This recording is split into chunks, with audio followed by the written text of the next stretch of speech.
है। तो हम ये वीडियो बनाने का मकसद ये है कि हम इंट्राडे ट्रेडिंग को कैसे आसानी से कर सके और अपना प्रॉफिट बढ़ा सके और लॉस कम कर सकते हैं। कहाँ पर बाइंग, कहाँ पर सेलिंग, कैसे क्या करेंगे और हमारी रणनीति कैसी रहेगी, इसको नज़र रखते हुए हम ये एनालिसिस वीडियो आपके साथ शेयर करते हैं और बनाते भी हैं। तो चलिए शुरू करते हैं। जय श्री राम। ये सब हम आलोचना शुरू करें। अभी मार्केट बहुत ताबड़तोड़ गिर रहा है और मैं ये गिरते हुए मार्केट में बहुत सारे लोग दुखी हैं, बहुत सारे लोग फ्रस्ट्रेटेड हैं, बहुत सारे लोग घबराए हुए हैं। तो ये जो बियर का माहौल जो दिख रहा है ना, मैं एक एक एक पंक्ति यहाँ पर अदा करना चाहूँगा कि सबका हौसला बढ़े और सबको एक खुशी हो कि यार ये एक मौका है, ये सिर्फ गिर नहीं रहा, ये एक मौका है इन्वेस्ट करने के लिए। तो ये है, पंख फैलाए हुए मोर बहुत देखे हैं, घन पर छाए घनघोर बहुत देखे हैं, नदी कहती है समंदर से उमड़ना सीखो, हमने बरसात के ये शोर बहुत देखे हैं। तो लो, इसी बात को अगर सब समझ जाएंगे तो ये मार्केट की ऐसी ज़िंदगी है। मार्केट कभी ऊपर जाती है, कभी नीचे आती है, और क्यों आती है ये आपको समझ में आ जाएगी, क्योंकि जो ऊपर जाता है कभी नीचे आता है। This is how economics and finance work. क्योंकि ये स्टॉक मार्केट का ऐसा ही डिमांड एंड सप्लाई होता है, तो इसका बहुत सारे रीज़न है, सिर्फ एक ही रीज़न नहीं है। सो हमारा काम है टेक्निकल एनालिसिस से ये सबको ढूंढना, घबराइएगा नहीं, और हमें ये फॉल बहुत कुछ अपॉर्चुनिटी देता है। तो ये है हमारा रिलायंस इंडस्ट्री का चार्ट, जो कि एक अच्छा खासा डाउन ट्रेंड शुरुआत कर चुका है। ओके, पर हमें ये इन्वेस्टमेंट का अपॉर्चुनिटी भी देता है। ये है मंथली का टाइम फ्रेम का चार्ट, और आप अच्छी तरह से ये देख सकते हैं कि क्यों ये रिलायंस इंडस्ट्री का ये हालत क्यों इतना ऐसा है। क्योंकि आप देखिए रिलायंस इंडस्ट्री में इसका जो रिजल्ट्स क्वार्टरली आए हैं, लगातार एक दूसरे से एक छोटा सा बड़ा उसके तो गिर रहा है, और यहाँ पर इसका स्टॉक स्प्लिट भी है। और बाकी सबसे बेस्ट जोन जो है जो यहाँ पर है। ओके, तो मतलब कि 2650 के आसपास अगर आपको मिलता है, या 2648, this is a good zone to take a investment. Because why? क्योंकि ये निफ्टी मूवर्स हैं। ओके, ये सब कुछ ख़त्म हो जाएंगे तभी जाके ये निफ्टी से बाहर होगा, वरना ये स्टॉक यहीं से देखो जैसे आए। इसीलिए मैं बोला कि क्यों डरना नहीं है, क्यों समझना है। क्योंकि देखो यहाँ पर भी आया था, यहाँ पर भी आया था, और ऐसे करके एकदम अच्छे से यहाँ से वो आया और ऊपर चला, फिर नीचे आया, फिर ऊपर चला। तो ये नीचे आ रहा है, फिर ये ऊपर जाएगा। ओके, पर हमें सबसे कम रिस्क में उसे खरीदना है, और सबसे कम रिस्क कहाँ पर होता है? सपोर्ट के पास। There is a support and there is a resistance. Resistance के पास अगर कोई खरीदता है तो उसके सबसे ज़्यादा रिस्क होता है, और सपोर्ट के पास यहाँ पर सबसे कम रिस्क होता है। ओके, रिस्क होता है, ऐसा नहीं कि रिस्क नहीं है। इसीलिए तो बोला जाता है स्टॉक मार्केट इज सब्जेक्ट, मतलब investment is subject to market risk. Okay, तो ये है, देखो डेली चार्ट में कितना कोहराम मचा हुआ है यहाँ पर इसने अभी तक अपना जो लो यहाँ पर जो बनाया था उसे ब्रेक ही नहीं किया। ये कैंडल जब लो ब्रेक करता है, गैप डाउन खुलता है, जो कि चांसेस है, पर गैप डाउन नहीं खुलता है, तब सिनेरियो चेंज होगा। सिनेरियो चेंज होता मतलब कि डिफरेंस होगा। ओके, कि यार ये हो जाना चाहिए था। तो ए के आसपास 28 अक्टूबर के आसपास इसका स्टॉक स्प्लिट होने वाला है। ओके, तो ये एक इंपॉर्टेंट इवेंट है रिलायंस के लिए। तो कहीं ना कहीं रिलायंस चाहता है कि लोग यहाँ पर आए, तो कहीं ना कहीं रिलायंस वीक है, वरना स्टॉक स्प्लिट क्यों, मतलब 2000 2500 इतना ही क्या बड़ा हो गया कि यार रिलायंस मतलब 2000 रुपये 3000 रुपये क्या, मतलब 10 हज़ार 20 हज़ार के स्टॉक हैं, वो स्प्लिट नहीं होते, पर ये स्प्लिट हो रहा है करके। ओके, सो थोड़ा सा कहीं ना कुछ है जो कि हमें दिखाई नहीं दे रहा है, पर इट इज़ देयर। ओके, सो जो भी हो, तो हमारा टारगेट ये था कि अगर आपको ये है तो, क्योंकि इसके हिसाब से निफ्टी चलता है, तो मैंने आपको ये दिखा दिया। अब किसी को खरीदना है नहीं खरीदना है उसका, तो उसका सेल्फ इंटरेस्ट। और यहाँ पर एक ग्रीन कैंडल होते ही, मतलब कि एक ग्रीन कैंडल के साथ एक ग्रीन क्वार्टरली रिजल्ट होते ही उसने गैप अप ओपन कर दिया, इतना बड़ा स्टॉक, क्योंकि ये सब गिर रहे हैं। तो ये गैप अप हो जाएगा तो कोई प्रॉब्लम नहीं, इसका लो अगर ब्रेक करता है ना, तब इशू आएगा, तो सब मतलब पिटे जाएंगे। तो ये अगर नीचे आएगा तो रिलायंस बढ़ेगा, तो या रिलायंस एक छोटा मोटा बढ़ेगा, तो ये ये अगर रिलायंस भी गिर रहा है तो फिर आईटी, तो क्योंकि 3 सेक्टर है, एक है रिलायंस, एक है HDFC बैंकिंग, एंड उसके साथ है कोटक। ये एक है, ये दूसरा है सेगमेंट, और तीसरा में IT ट्विंस है। इसमें मेन रोल रहता है TCS का और इन्फोसिस का। ओके, और उसके छोटा सा LTIM, ये एक छोटा सा है। तो ये जो 5 स्टॉक्स है ना, ये एकदम मोटा मोटा निफ्टी को ऊपर नीचे कर सकते हैं। तो देखो अगर इसको नीचे जाना है तो इसको ऊपर बढ़ा दो तो निफ्टी साइडवेज हो जाएगा। ये सबको अगर छोटा छोटा करके गिरा दो तो निफ्टी गिर जाएगा। ये सबको छोटा छोटा करके बढ़ा दो तो निफ्टी बढ़ जाएगा। 2 3 4 को साइडवेज रख दो, एक को बढ़ा दो तो निफ्टी बढ़ जाएगा। तो ये जो खेल होता है ना, परम्यूटेशन कॉम्बिनेशन बना के ऐसे निफ्टी को मैनेज किया जा रहा है या जाता है। तो देखो स्टॉक्स में ना एकदम धड़ल्ले से वो ये फॉल करता है, निफ्टी को एकदम से इतना फॉल करना हमेशा मतलब संभव नहीं है। ये कोरोना काल में ही संभव है। इसीलिए मैं बोल रहा था कि देखो यहाँ पर जिन लोगों ने, क्योंकि यहाँ पर सपोर्ट था ना, सपोर्ट का सिद्धांत क्या है अगर आपको टेक्निकल एनालिसिस मतलब मालूम है तो कोई अगर यहाँ इस जोन के पास ओके, इस जोन के आसपास कोई अगर बाई करता, ओके, कोई छोटा सा क्वांटिटी अगर बाई कर लेता कि क्या पता आए नहीं आए, तो वो क्या लॉस में बैठता, क्या वो उससे प्रॉफिट होता? उसका लॉस कितना है? सबसे कम है, प्रॉफिट पोटेंशियल सबसे ज़्यादा है। इसीलिए पर अगर कोई यहाँ पर खरीदता, क्या अभी तो ब्रेकआउट हो गया, तो देखो कितना लॉसेस उसको हुआ होगा। यहाँ पर खरीदने वाला को इतना बड़ा नहीं कि वो प्रॉफिट, हाँ ये प्रॉफिट से निकल सकता है। इसीलिए ये इंपॉर्टेंट है। तो HDFC का ये समझ में आ गया, ये भी समझ में आ गया। अभी चलते हैं निफ्टी में। अभी निफ्टी का क्या हालत है? निफ्टी का एक मंथली टाइम फ्रेम मैं आपको दिखा देता हूँ, क्योंकि अगर निफ्टी का मंथली का टाइम फ्रेम ऐसा अगर कंटिन्यू किया, ओके, मान लो निफ्टी का टाइम फ्रेम ऐसा कंटिन्यू किया और यहाँ पर कोई ऐसा कोई कैंडल नहीं देखने को मिला, देखो निफ्टी में वीक्स दिख रहा है ना, यहाँ पर कोई भी बाइंग नहीं आती ना, तो it will be a serious thing, क्योंकि ये हो सकता है निफ्टी एक बड़े टाइम फ्रेम में करेक्शन कर सके ऐसा, फिर एक छोटा सा यहाँ पर ऊपर जाएगा, फिर नीचे आएगा, फिर और 2-3 महीना, या मतलब ये मंथली का मैं बोल रहा हूँ। तो निफ्टी में कंप्लीटली एक 22,000 तक अगर आता है तो फिर अच्छा है, पर सिनेरियो चेंज हो जाएगा, टाइम भी उसे लगेंगे, और जब भी जाएगा बहुत ऊपर बहुत अच्छा खासा जाएगा। ओके, पर ये एक इंडिकेशन है कि यार आई एम एंटरिंग, मतलब ये एक ही कदम हो सकता है, अगर मंथ कंप्लीट हो जाना है तो ऐसा अगर सिनेरियो रहता है तभी हम डिसाइड करेंगे, पर नहीं रहता है तो अलग बात है। तो पर इसका ऊपर जाएगा तभी हमारा बुलिशनेस आएगा, ओके, मार्केट में। तो यही सिंपल है कि यहाँ पर जो वीक था, ये वीक, इसको मैंने पहले दिन से ही बोला था कि अगर ये इसके ऊपर जाता है, अगर हमें कोई इंडिकेशन मिलता है, पर निफ्टी का डेली और बिहेवियर ही, ओपनिंग ही हमें ऐसा दिखा दिया कि यार मैं ऊपर जाने वाला अभी नहीं हूँ, पर इसका जो रेट है और कोई पुल बैक भी नहीं है, तो ये अगर वीक ऐसा होता है और फिर हमें 2 वीक मिलता है, फिर यहाँ पर आता है, तो तभी कुछ देखने को मिलेगा कि यार निफ्टी हो सकता है धीरे धीरे करके एक बियर फेज में हमें दिखा सके, ओके। क्योंकि मार्केट अभी मात्र कितना, मतलब 7% करेक्ट हुआ है, कितना हो सकता है 10-15 लेके चलो, ओके, टाइम कितना लग सकता है? कुछ भी, ये में हमारे हाथ में नहीं है। कुछ भी का मतलब कि मार्केट चाहेगा तो बैठ सकता है, 1-2 महीना में वो कंप्लीट कर सकता है, हो सकता है तो मार्केट 6 महीना तक भी बैठ सकता है, पर 2-3 महीने 4 महीने ऐसे पकड़ के चलो कि यार 2-4 महीने तो लगेंगे ही लगेंगे नीचे गिरने में, फिर थोड़ा सा मतलब एक्सपेंसन होगा, फिर कंट्रैक्शन होगा, फिर एक्सपेंसन होगा, तो ये ऐसा होता है, ओके। देखो ये मैं क्यों बोल रहा हूँ, टाइमिंग को, मतलब इवेंट को टाइमिंग करने के लिए। यहाँ पर ये वीकली 1 2 3 4 5 6 मतलब 2 महीना के करीब लगा, ये एक्सपेंसन हुआ, फिर क्या हुआ, कंट्रैक्शन, कुछ महीने चला, फिर क्या हुआ, फिर एक्सपेंसन, फिर यहाँ पर कॉन्ट्रैक्शन हुआ ही नहीं इतना, अभी इसको यहाँ पर कॉन्ट्रैक्शन होना चाहिए, अगर चाहे होके यहाँ पर गिरेगा तो और कुछ हमें मिलेगा कि नहीं निफ्टी अभी सच में एक डाउन ट्रेंड में जा रहा है, क्योंकि यहाँ पर उठता है, मतलब कॉन्ट्रैक्शन होता है फिर बढ़ता है, तो एक अच्छा खासा हमें डाउन ट्रेंड अप ट्रेंड मिलता है। वैसे ही अगर कॉन्ट्रैक्शन यहाँ पर मिले कि मार्केट स्क्वीज हो जाए, यहाँ पर रेंज बाउंड हो जाए 2 हफ्ते 3 हफ्ते तक एक ही रेंज में 3-4% के ऊपर, 3-4% के ऊपर, या 2-2.5% के ऊपर, वैसे ऊपर नीचे ऊपर नीचे ऊपर नीचे होता रहे, के बाद नीचे आए तो अब सीनारियो डिफरेंट होगा, फिर यहाँ पर कुछ अटकेगा, फिर ऊपर जाएगा, फिर अटकेगा, फिर ऊपर जाएगा। तो ये क्या होता है, टाइम ले जाता है, ओके। ऐसा नहीं कि झट से ऊपर गया धड़ धड़ धड़, ऐसा नहीं है चीज़, ओके। सो ये थोड़ा सा ख्याल में रखो। यहाँ पर बाइंग साइड में एक ही स्टॉक, यहाँ पर अभी देखना है कि कौन सा सपोर्ट के पास हमें कौन सा स्टॉक मिल रहा है, उसका बीटा कितना है, कि वो कितना तेज़ी से फॉल कर रहा है या सबसे कम फॉल कर रहा है, ये आपको देखना है कि ये 5% फॉल किया है, 7% फॉल किया है, तो ये 3% क्यों फॉल किया है, ओके।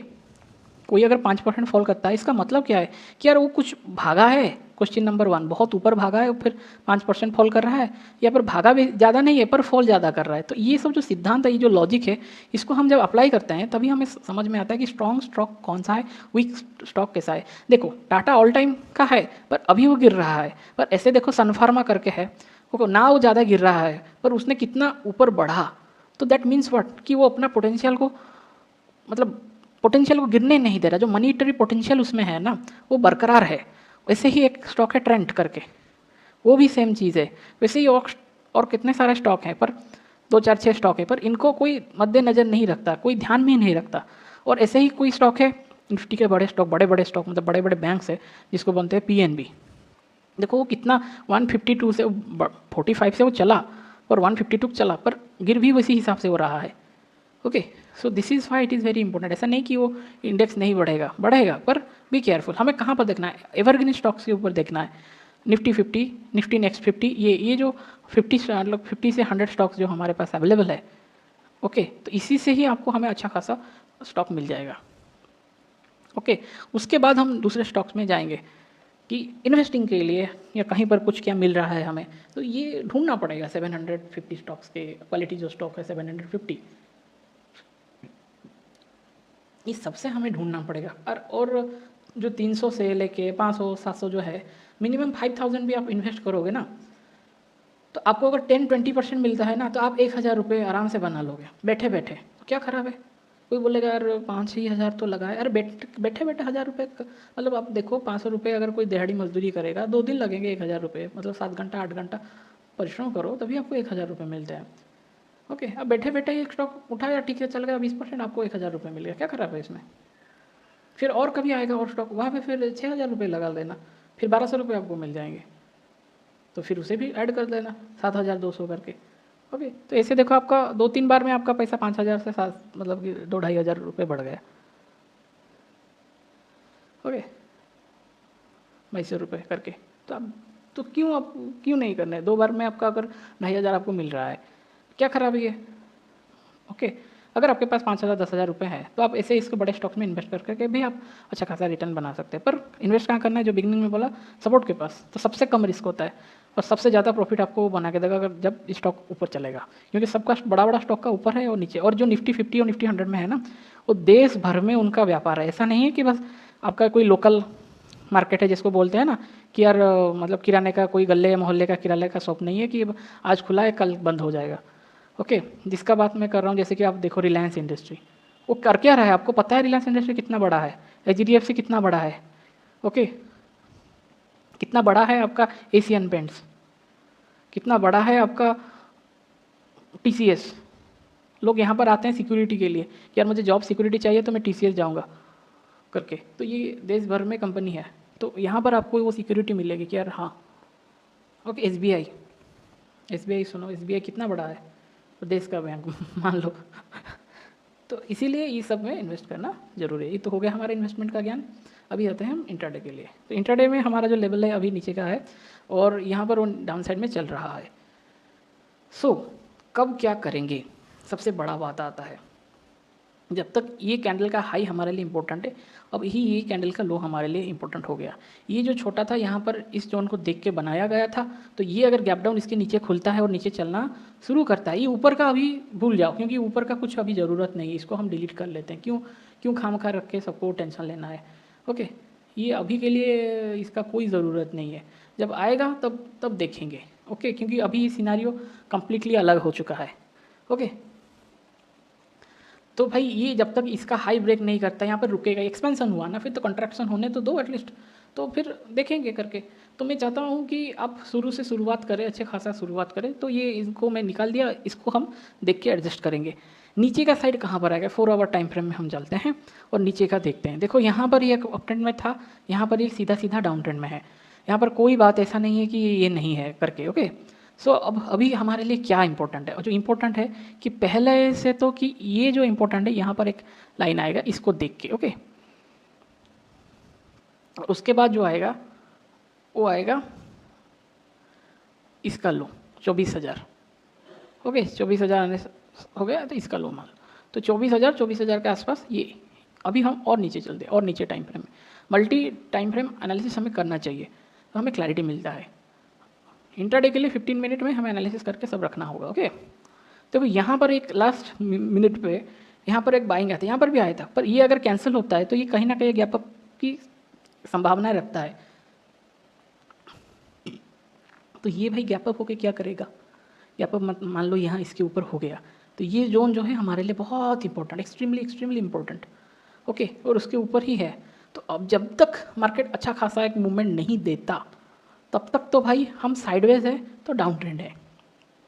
देखो इसके नीचे अगर मार्केट खुलता है 24,400 के नीचे, ओके, मान लो 24,050 या 24,400, 24,450 या 24,400 के नीचे खुलता है, तो आपको करना है, अगर यहाँ पर खुलता है तो हमें वेट करना है कि कहाँ जाना है उसको देखते हैं, क्योंकि अभी मार्केट डाउन ट्रेंड में है, तो अपसाइड का ट्रेंड लेना is not a good decision unless and until की मार्केट हमें एक सही डायरेक्शन दे दे। छोड़ दो भाई, इंट्राडे ट्रेड है और बहुत सारा ट्रेड मिलेगा, ज़बरदस्ती मार्केट के साथ फाइट करने का कोई ज़रूरत नहीं। यहाँ पर खुलता है, नीचे जाता है, अच्छा खासा ट्रेड लेंगे और हमें मिल जाएगा। अभी गैप डाउन खोल के नीचे जाता है, ट्रेड लेंगे। गैप डाउन खोल के अगर ऊपर जाता है तो थोड़ा वेट करेंगे कि देखेंगे मार्केट क्या कर रहा है, मतलब कि ऊपर जाके सस्टेन करके अगर ऊपर जाएगा तभी, अगर ऐसा कुछ हमें सिनेरियो देखने को मिलता है तभी हम करेंगे। ओके, ये हो गया। दूसरी बात, अगर फ्लैट ओपन ऐसा अगर होता है और इस ऊपर नीचे होता है तो भाई छोड़ दो भाई, ये मार्केट ना आपको फंसाएगा। ऐसा अगर होता है तो इस मार्केट में अगर हाथ पैर आप डालेंगे तो आपका पैसा कैपिटल सब जाएगा, क्योंकि मार्केट ट्रेंडी है, कहीं ना कहीं एक्सपेक्टेड है, अगर है एक्सपेक्टेड कि अगर फ्लैट खुलता है तो ऐसा ऐसा अगर चौपी मिलता है तो फिर कुछ नहीं है वहाँ पर आप क्या कर सकते हैं। तब भी आपको लगने मुझे चाहिए ही चाहिए, मेरा टारगेट है, कुछ करेंगे, तो इसके ऊपर स्कैल्प मारो। 24,550 के ऊपर अगर वो जाता है स्कैल्प मारो और धीरे धीरे ट्रेल करते जाओ। ओके, छोटा सा एसएल रखो 5% का, ओके 3% का एक कैंडल के पास, ऐसा करके छोटे क्वांटिटी में एंटर करो। इसके ऊपर अगर वो ब्रेक करके हमें ये ऊपर की ओर जाता है तो जो कि मतलब थोड़ा सा इलॉजिकल इम्पॉसिबल टाइप दिख रहा है, पर ये मार्केट है, कुछ भी हो सकता है, ऐसा नहीं है कि नहीं हो सकता करके। पर हमने जो जो रियलिस्टिक सिनेरियो आपको बताया वो फास्ट में बता दिया। अभी थोड़ा सा हम मतलब तोड़ मरोड़ के बता रहे हैं कि अगर ऐसा हो गया तो क्या करेंगे, तो उसी सेंस में हम आपको बता रहे हैं। ओके, तो ये कंडीशन है, आपको ये करना है। उसके बाद धीरे धीरे अगर मार्केट ऊपर जाता है तो फिर ये सबको मार्क करके हमें आगे बढ़ना है। ओके, तो ये था हमारा निफ्टी का। अगर वो नीचे जाता है तो फिर वही सिद्धांत है, डायनामिक सपोर्ट क्या बोलता मैंने बोला था, 50 या 100 पॉइंट का डायनामिक सपोर्ट लेके, मतलब कि ये 24,800 है, जो हाँ 24,480 है, उसके बाद क्या आएगा 24,450, उसके बाद 400, 350, 300, ये सब डायनामिक सपोर्ट है, नेचुरल सपोर्ट है, ये सबको भूल जाओ मतलब। ओके, ये अगर है ना 300, 400, 200, देखो कैसे, क्योंकि 699 क्या यहाँ पर 699 मतलब क्या 700 ना, देखो 700 से कितना ब्यूटीफुली यहाँ पर आया, 567 आया, फिर 567 से कुछ ऊपर गया, फिर इसको ब्रेक किया, फिर नीचे आया। ओके, तो this is how things work, तो ये चीज़ है। तो अभी हम चलेंगे बैंक निफ्टी की ओर। देखो बैंक निफ्टी कितना कितना अच्छा बच्चा है और यहाँ पर ही उसने एकदम से जो सपोर्ट लाइन था वहाँ पर कितना अच्छा ब्यूटीफुली यहाँ पर एक छोटा सा ग्रीन कैंडल दिखा दिया। ये ब्रेक करता है, गैप डाउन होता है, ये रेजिस्टेंस की तरह काम करेगा और नीचे आएगा जैसा कंडीशन मैंने। तो अगर ये 51,000 को ब्रेक कर लेता है तो क्या करेंगे, 51,000 अगर ब्रेक कर लेता है, 51,000 ब्रेक करेगा तो फिर 100.6 को डायनामिक सपोर्ट लेके 50,800। ओके, फिर उसके बाद 100 पॉइंट लेके भी अभी 50,000 है, 355, फिर 200, 50,200 है, फिर 49,000 मतलब 50,000 है। ओके, तो ये हो सकता है मार्केट यहाँ पर अगर गैप अप होए, मान लो गैप अप हो गए और ऐसे आके अगर नहीं तोड़ के इसे ऊपर जाने की ट्राई करता है तब सिनेरियो कुछ अलग होगा। ये बैंक निफ्टी हमें दिखाएगा, निफ्टी भी हमें दिखाएगा। तो बैंक निफ्टी ऊपर जा सकता है, हाँ जा सकता है, क्योंकि HDFC बैंक में ये संभव है, निफ्टी में संभव है, थोड़ा सा डिफिकल्ट है क्योंकि रिलायंस का सिनेरियो चेंज होगा या फिर हमारा जो IT में सिनेरियो चेंज होगा, तो ये निफ्टी में पॉसिबल। तो निफ्टी क्या होगा, निफ्टी साइडवेज हो जाएगा, साइडवेज हो जाएगा तो निफ्टी में आपको काम करने में दिक्कत आ सकता है। इसीलिए उसी सिद्धांत या लॉजिक को हम सोच और विचार करके इसको हम ट्रेड करेंगे। और उससे भी मतलब कि अच्छा बच्चा कौन है जिसका कल एक्सपायरी आएगा, कौन है किसका एक्सपायरी, और जो अगर ये ऊपर की साइड जाएगा तो क्या हमारे लिए सपोर्ट या रेजिस्टेंस बना है, ये सब आपको दिख रहा होगा। और नीचे के जाएगा तो 100 पॉइंट्स मैंने जो आपको बताया है, जैसे कि 51,200, उसका नीचे कौन आता है 51,100, तो उसके नीचे कौन आता है 51,000, उसके नीचे 50,900, उसके नीचे 50,800। इसको हम डायनामिक सपोर्ट की तरह, नेचुरल सपोर्ट की तरह यूज़ करके या रेजिस्टेंस की तरह यूज़ करके हम चलेंगे आगे। ओके, सो अभी हम चलते हैं एक्सपायरी पर। देखो ये भी कितना ब्यूटीफुली है, पर इसके पास जगह है और ये बहुत ना विक्स बना रहा है और कल इसका एक्सपायरी भी है, तो इसमें कुछ भी हो सकता है क्योंकि मैं देख रहा हूँ कि एक्सपायरी टाइम कभी ऊपर जा रहा है कभी नीचे आ रहा है। तो 11 बजे के बाद अब थोड़ा मार्केट सेटल डाउन हो जाए, बैठ के देखो, पर सेटल डाउन हो जाए 10 साढ़े 10 के बाद मार्केट में अगर ट्रेड मिला तो एंटर करके ट्राई करो। अगर या वोलेटाइल नहीं रहता है, कोई डायरेक्शन पकड़ लेता है, तब तो भाई हम सुबह एंटर कर लेंगे। पर अगर ये ना ऐसे ऊपर गया, फिर नीचे आया, फिर ऊपर आया, नीचे ऐसा कर रहा है डिस्कोडेंस, तो फिर तो भाई स्कैल्पिंग ही सही है, वरना आपका सब कुछ ये बर्बाद करेगा। तो इंडेक्स चूज भी करना बहुत बड़ा है। तो देखो निफ्टी का क्या सिनेरियो मैंने बताया, बैंक निफ्टी का क्या सिनेरियो बताएगा। जो बैंक निफ्टी का जो सिनेरियो कहीं ना कहीं ये भी इसको फॉलो करने वाला है। ओके, तो बैंक निफ्टी को अगर ट्रबल होगा तो इसको भी ट्रबल होगा, और ये थोड़ा सा ऐसा वीक दिखा सकता है। सो बी केयरफुल। एक दिन में बोलता हूँ, अगर आपको समझ में नहीं आ रहा है, ऐसा एकदम से हार मत मानो। समझ में नहीं आ रहा है तो देखो 1.5 घंटा 2 घंटा 3 घंटा हो गया, थोड़ा सा रेस्ट ले लो, 15 मिनट 20 मिनट, थोड़ा सा आँख बंद करके सोचो क्या करना है क्या नहीं करना है, घुमाओ, फिर आओ बैठो और एनालिसिस करो कि अगर क्या क्या कहाँ कहाँ क्या हो रहा है करके। ओके, अगर तब भी घबराहट है कि यार मैं सिस्टम से उठ जाऊँगा तो फिर क्या होगा, तो 5 मिनट आँख बंद करके बैठ जाओ। ओके, तो इसको अगर ऊपर जाना हो, इसके ऊपर यहाँ पर हमें स्कैल का मौका मिल सकता है। इसके नीचे गैप डाउन खुलता है तो ये हमारे पास आ जाएगा क्या 23,700, उसके नीचे 23,650, फिर 600, फिर 550।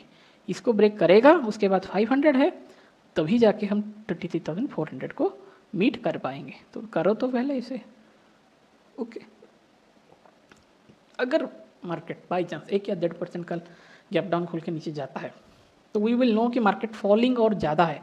ओके, ये मार्केट और भी नीचे तेज़ी से जा रहा है, तो कुछ ना कुछ गड़बड़ है। ये देखो कैंडल का स्पीड बता देगा कि यार क्या चल रहा है क्या नहीं करके। ओके, अब तक यहाँ पर कोई क्लैरिटी नहीं था, यहाँ पर एक क्लैरिटी आ गया। यहाँ पर जैसे क्लैरिटी ये था, फिर उसको उसने नेगेट करके यहाँ पर आ गया, नेगलेक्ट कर दिया, मतलब कि नेगेशन कि नहीं नहीं नहीं ये सिद्धांत गलत है, अभी हम यहाँ पर नीचे जाएंगे। जो बाइंग का सिद्धांत चल रहा था वो बाइंग सिद्धांत गलत है भाई। हम एक्सपैंड किए, कॉन्ट्रास्ट किए, फिर एक्सपांसन कर रहे हैं, फिर अगर कॉन्ट्रास्ट करके ऊपर जाएंगे तो सिनेरियो कुछ चेंज होगा, या तो फिर हम यहीं से गिरेंगे। तो ये हम एक छोटा सा ब्लूप्रिंट मैप हम हमारे दिमाग में रखे हुए चलते हैं। ओके, अभी आगे चलते हैं, आपको ये समझ में आ गया होगा। हाँ देखो, किसी ने तोड़ दिया है, मिड कैप ने। मिड कैप में बोल रहा था कि बार बार सेलिंग आएगा, सेलिंग आया, सेलिंग वहाँ पे आया, देखो इसने क्या वेट किया, क्या देखो कहाँ से सीधा, अगर नीचे गिरना होगा ना ये दिखा देगा ऐसा रंग रूप अपना। तो देखो यहाँ पर एक दिन से गिरा, दूसरे दिन यहीं से फ्लैट ओपन हुआ, नीचे गिरा, यहीं से अगर फ्लैट ओपन होके यहीं से ऊपर आता है और नीचे गिरता है, डबल इसको लो ब्रेक करता है, या यहीं से बड़ा बड़ा कैंडल मिलता है। देखो कैंडल क्या मिला, छोटा कैंडल, बड़ा कैंडल मिला, शॉर्ट मारो 15 मिनट में, क्योंकि ऊपर जाने की स्पीड उसकी अच्छी नहीं है। ओके, और कल इसका एक्सपायरी भी नहीं है, इससे नज़र में रखो। इधर ये विल साइडवेज होगा, ऊपर आएगा, यहीं से अगर बड़ा बड़ा रेड कैंडल मिलता है, सेलिंग का पोजीशन बनाओ, नीचे सेलिंग मिल जाएगा। क्या करेंगे यहाँ पर, डायनेमिक सपोर्ट देखो कहाँ पर है 12,449, मतलब कि 50, मान लो 50।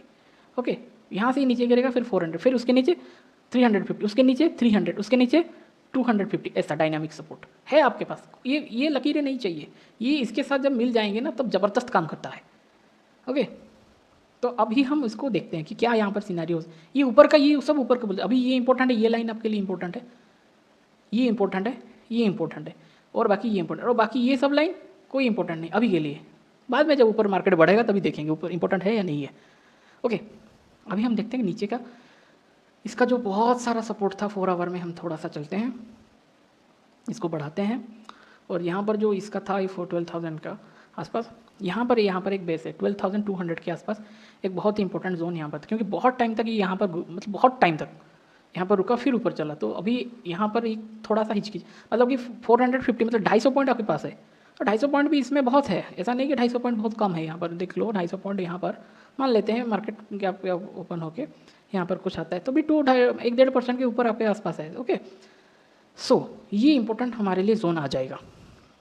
ओके, क्योंकि इसके बीच में तो जो है 100 है, इसके ये इंपॉर्टेंट आ जाएगा, फिर उसके नीचे अगर हम देखेंगे ओके तो ये आएगा।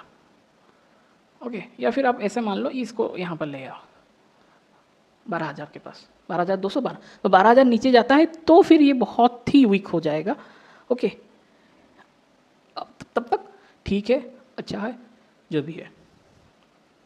ओके, तो ये था हमारा मिड कैप का। तो मिड कैप के ऊपर अब अभी तो इसका है और फिर बंद हो जाएगा इसका, और इसने भी तोड़ दिया है हमारा BSE सेंसेक्स, पर जैसे निफ्टी वैसे ही ये, इसको ऐसे मार्क करो, ओके, इसको जब ये सब ऊपर का उसका भूल जाओ, ऊपर का क्या है क्या नहीं क्या करना है ये सब भूलो, ऊपर का कुछ इंपॉर्टेंट नहीं है। इसके ऊपर जाएगा तभी बाइंग का सिनेरियो बनेगा, खुलता है और नीचे आता है तब तो सेलिंग। ओके, क्योंकि रेड कैंडल बड़े बनेंगे। देखो यार 22 का देख लो, कितना बड़ा बड़ा, छोटा छोटा ग्रीन, बड़ा बड़ा रेड, फिर छोटा छोटा ग्रीन, फिर बड़ा बड़ा रेड, फिर रिजेक्शन, फिर गिरा धड़ाम। ओके, एक बार लेट हो गया है, ये सब दिखाते हुए लेट हो गया, तो थोड़ा सा इसमें कौन लास्ट 15-20 मिनट इतना पेशेंस किसके पास है, यहाँ पर तो ये साइडवेज हो गया। तो खैर छोड़ो, जो भी है, छोटा छोटा देखो कितना ग्रीन कैंडल बना है। तो इसका वही सिनेरियो है, डायनामिक सपोर्ट पकड़ो, ये क्या है 80,278 है, 80,000 पकड़ लो, क्योंकि 80,000 से बिग राउंड नंबर, छोटा नहीं है। 80,500 को ब्रीच किया, 80,000 के पास आएगा, फिर 80,000 के पास उसका लिए आएगा 79,500, फिर आएगा 79,000, ओके, फिर 78,500, फिर 78, ऐसे मान के इसको ट्रेड करो सेंसेक्स को। ओके, तो this is our analysis for today. आपका अगर कोई डाउट हो हमें कमेंट सेक्शन में पूछिएगा। आपका ट्रेडिंग अच्छा हो, मंगलमय हो।